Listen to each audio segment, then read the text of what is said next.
The blessing to welcome on one of the quickest rising players in the class of 2022. He's now a top 30 prospect according to ESPN. Jazian Gortman, how you doing, man? I'm doing good. What about yourself? Pretty good. Well, as I just mentioned, you are a guy that's had pretty much a breakout summer, if you want to call it that. We are now starting to see yourself ranked higher and higher. More people across the country are starting to realize how special you are. Just take us through how you're feeling right now. I feel really good, but I also feel like I still have a lot of work to put in. So I don't let it get to me. I stay humble and keep grinding. We see this product now and we see what you're turning into. But you personally, though, when did you really start breaking out? When did you feel that you were one of the better players in your class?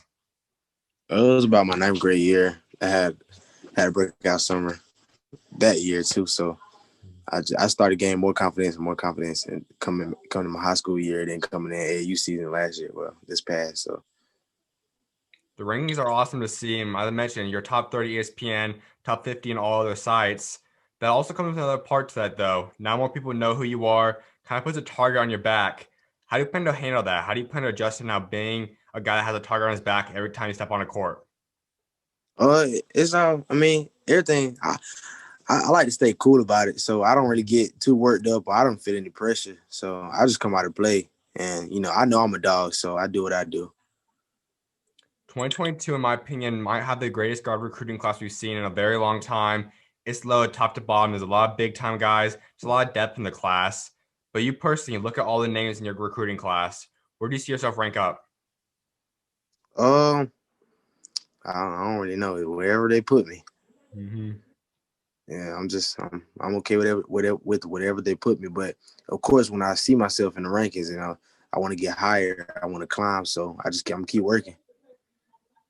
When you go up against any other guard in the country, do you think you're the best player? Where would you put yourself in 2022? Well, I wouldn't want to say like I'm the best player, but I will say like if I step on the floor against any of the guards that are ranked higher than me, then I'll do me. Big thing about high school basketball is getting to the next level, and that's college. And you have a ton of offers on the table right now. Kind of take us through who's showing the most interest, who you talking to the most right now. Um, well, Wake Forest, Clemson, South Carolina, Providence has been hitting me. Um, that's Florida State, and that's about it. Let's get into some of those schools. South Carolina's a big one. Your aunt also played out there, and she was a ninth overall draft pick. You just kind of have this family heritage that played at USC. Take us through what it'd be like to follow that family tradition. It'll be really good, but like she helps me in terms of like giving me criticism after games and things like that. But my dad, he's the big reason why I'm here. He helped me through a lot of things. He trained me a lot of days when I didn't want to train, and he's just a big reason why I'm here. So I just want to make them proud, but I'm also doing it for myself. Mm-hmm. Let's just talk about your family real quick too. You've grown up in a basketball family. I just mentioned your aunt. She played at a high level basketball, played and got drafted. Your dad played college basketball. You just kind of have this basketball run in your blood. What's it like growing up in that? It's fun. It's just basketball, basketball, basketball. Mhm. So it's really all I know is basketball. I know the sport. I played football for 1 year, but everything else, it was just basketball. I can imagine it's really competitive when you guys get together. What's this like going on the court? Maybe playing one on one with them, playing with your other family members. What's that environment like? Well, when I used to play one on one with my dad, it was, we got serious at times, but most of the time it was fun and games. But Mhm. when I play like with my cousins, my older cousins, some of the younger cousins, it's serious. Like it's no laughing or anything like that. No doubt. We'll kind of go back into USC real quick. They are a great program, and Coach Martin's one of the better coaches. He's really respected amongst the college basketball world. Take us through what you like about USC though in that program.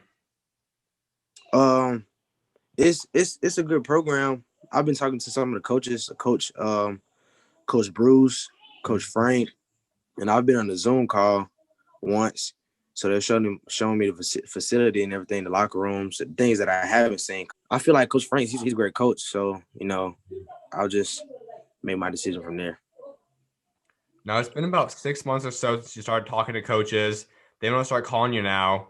What's this been like getting to talk to coaches and start listening to what coaches have to say to you?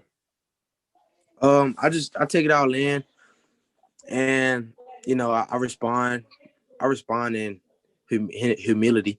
So yeah, it's been a lot, but I caught all of it, and I soak it in, and it's gonna help me get down to my list, like. You mentioned Wake Forest, and this is a program we're starting to see unfold now. Coach Forbes isn't playing with guys he's recruited quite yet, but he's a new coach out there, wants to build a great program.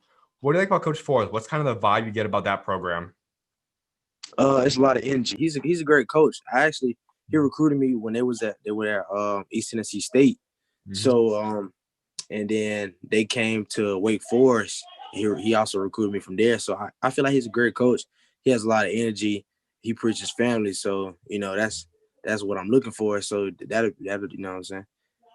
That'll be what I'm looking for.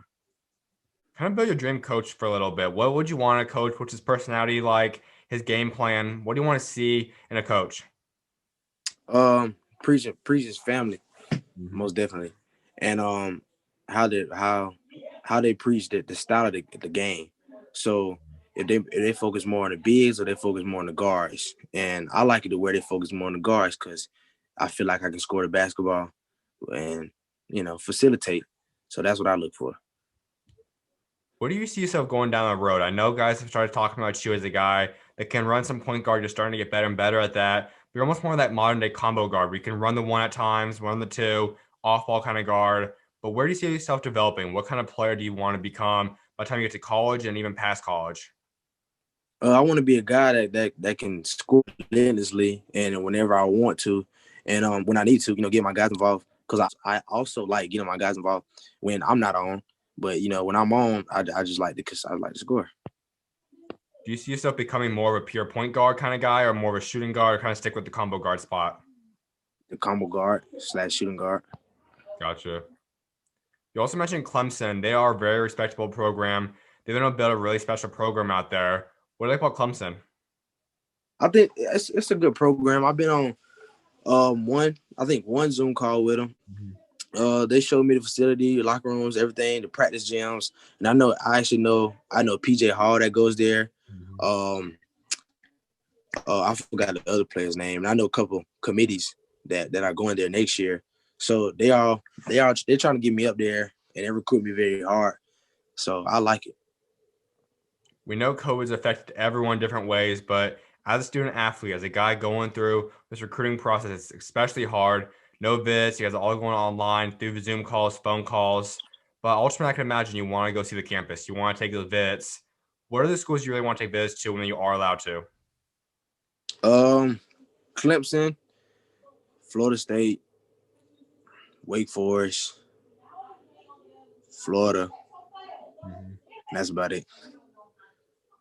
You mentioned Florida State and Coach Hamilton, we all know, has established himself now as one of the better coaches in college basketball. Incredible at developing the bigger guards, the combo guards, small forward kind of guys.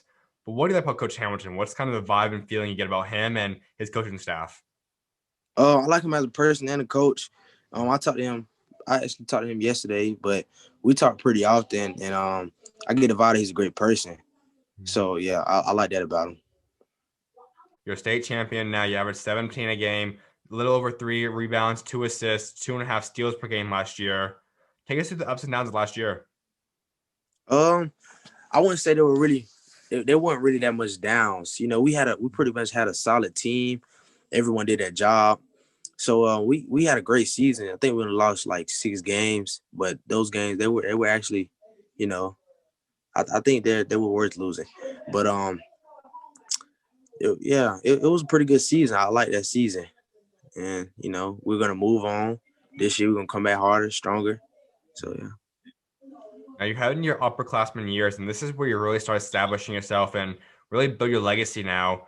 As I said, you're a state champion now. You've already had big numbers. What else do you want to achieve? What else do you want to accomplish in your final 2 years of high school? I most definitely want to be the Gatorade Player of the Year. Mhm. That's one big that's one big goal I have. And obviously be a state champion again. So yeah. You being this elite player, I can already imagine a lot of the bigger schools, national schedule schools started reaching out to you. Have you considered taking a prep route, going and playing national schedule? Nah, I haven't considered it, but if it comes down to that, then I'll speak with my dad, my father about it. Mhm. So yeah, that's the plan. Is I'm just gonna stay at W.J. Keenan High School and rock out. That's awesome. And we had the COVID outbreak and everything shut down, no AAU for about 3 months or so. What did you really key in on? What was the biggest things you worked on during that time span? My explosion, getting to the my explosion gets to the basket. My explosion with jumping, um, breaking my man down, combo moves, reaction moves, and I kept getting shots up, most definitely. I want to go into your game a little bit. You are a guy that you've mentioned you can score at a high clip, and we see you put up big time numbers every time you step on that court. When did you start feeling confident? When did you know you had this level scoring to you? My ninth grade year, ninth grade summer. And I can imagine you've got more and more comfortable with it. Where do you think you can average this upcoming season? Your junior year, what kind of numbers can you put up? I think I can average about 20 to 25 points. Another part of your game is that you can pass at a pretty high level too. We've seen you incorporating that more and more in your game. And how have you kind of improved on your passing aspect? I see the floor more than I did when I was in ninth grade. I definitely noticed that.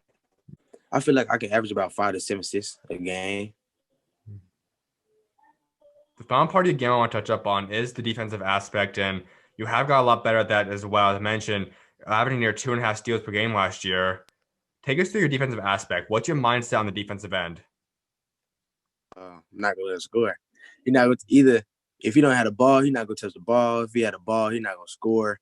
I hate when I get beat out the dribble, which is not much, but I hate when it happens, and I hate when I get scored on. I take pride in defense. I've been taught that since I was a youngin. So yeah, I love defense. You've been able to go up against some of the better players in your stay across the country so far. And when you do get that guy that is very talented, whether it be a top ranked guy or just even an underrated player, what's your mentality heading into that game? Um, I have a mentality, of course, to win the game, but I just think about it like this: like he's a human, just like I'm a human. So I don't think he's better than me. I don't really necessarily think I'm better than him. I just play. But when I get on the court, then that's when I start to feel like he can't score on me. But before the game, I'm just like, well, he human, just like I'm human. Different. And we saw you produce at a high level on the athletic end too. You mentioned that's what you really keyed in on, worked on during the COVID outbreak. How have you started incorporating your athleticism into your game? Um, I get to the rim. I can get to the rim at will now. That's how I feel. I feel I can get to the rim at will. I feel like when I get to the rim, I'm acrobatic, more acrobatic than ever. Actually, I can finish over taller defenders or defenders that can jump. Mhm. So yeah, I feel like that improved a lot. You're very shifty as well. And there's a play I want to talk about. You did a couple months ago. You're on the fast break. You're behind the back on a fast break. Obviously, the guy moves off you by that move.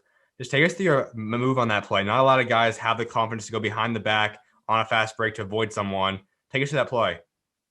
Well, yeah, I got the ball on the fast break. I was actually gonna do another move, but I realized he was too close. So if I would have did the move, it would have got stripped. So I just ended up going behind the back.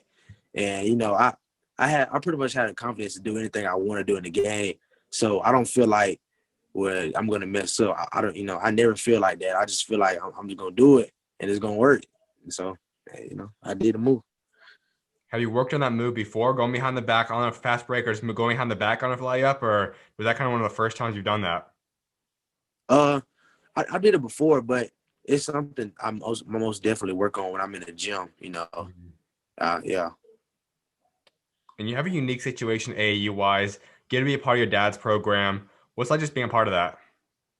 it's great. Being in the program, independent program from South Carolina is actually pretty good to me, pretty great to me actually, because me being in the rankings at 27 and I don't play for a sponsored program, that's big, at least I think. And my dad, he likes to help kids, so he didn't really want a sponsored program because when you have a sponsored program, then it's like a lot of politics. So when him not having a sponsored program, he can get the kids that he want to get. He can help the kids that he want to help. And, it's not really much politics into it. So I feel like he did a great job, and I just followed him, and I kept working, and I got what I wanted, and I'm getting more. I'm going for more. I'm gonna keep working, keep grinding, and the results will show.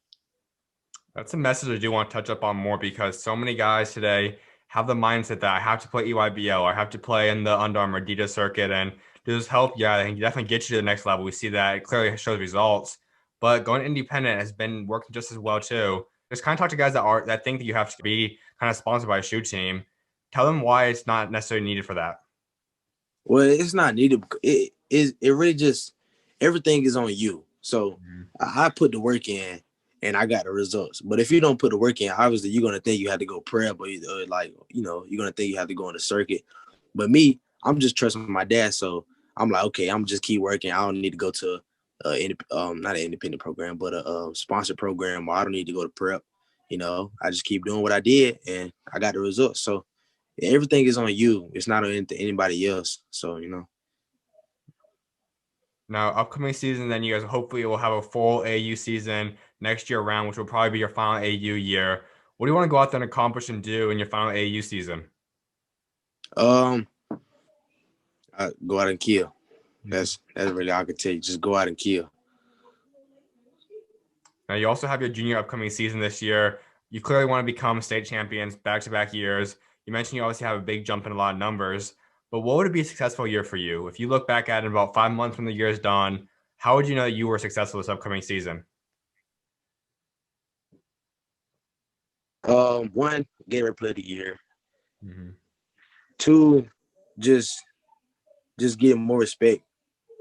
Without doubt. Now, you also are in the Carolina, South Carolina to be specific, and I've had a lot of guys out there, and that's because honestly, the Carolinas can be regarded now as one of the bigger hotbeds of basketball right now. You guys are producing a lot of top guys. What's it like just competing out there, though? What's it like playing basketball in the Carolinas, but more specifically South Carolina? Well, specifically South Carolina, it's nothing but dogs down here. I can tell you that. So, yeah, they don't care about the name. They don't care what you have on. They don't care about the look, style, none of that. It's just they gonna come out and kill you. So, if you come out playing cool, you gonna get killed. So that's what I've been around all my life, and that's the mentality that I have. So, I don't take nothing for granted on the court, on or off the court. And the big thing about that is there might not be as many ranked players as possibly playing a prep schedule. You still play a lot of top ranked guys, but every guy that steps on the court tends to have that dog mentality. They may not be a top prospect or even a D1 kind of guy, but they're going to come at you. They play elite defense on you. What's like going against that? It's sometimes it can be frustrating, Hmm. like depending if you're having an off game or not. If you have an off game, it can be frustrating. But if you're on, it's another night in the city. You know, so I feel like playing against that my whole life, it shaped me into the basketball player I am now. And going back into recruiting a little bit, being from Carolina, South Carolina, we mentioned some schools like obviously USC. Would staying in state or somewhere near South Carolina be any kind of impact on your recruiting process? Um, Not really. Mhm. Yeah, not really. Absolutely, man. Well, final things I was like wrapping up with one of which is discussing a legacy. I think all guys want to create that legacy for themselves. So when you are done playing basketball someday, what do you ultimately want to be remembered for? What do you want a legacy to be for what you achieve both on and off the court? That I was definitely hardworking, and I'm a caring person. I like to help the community, and um, I have respect for people. So that's what I want to be known for. I know that some guys have certain things on their heart. LeBron obviously wants to go back and help his community. Some guys have either helping guys, kids that are adopted, or the foster care system, social issues. What is kind of your heart face to? What is some of the stuff you really want to impact if you have the resources someday when you're older? The community, the areas that don't really have as much as other areas. I want to come back and make a huge impact on those areas. Absolutely, man. Well, I definitely appreciate you taking time to come on today, and I look forward to seeing what God got next for you, man. Of Yeah, man. Thanks, man. course, you're always welcome on, man. God bless. You too, man.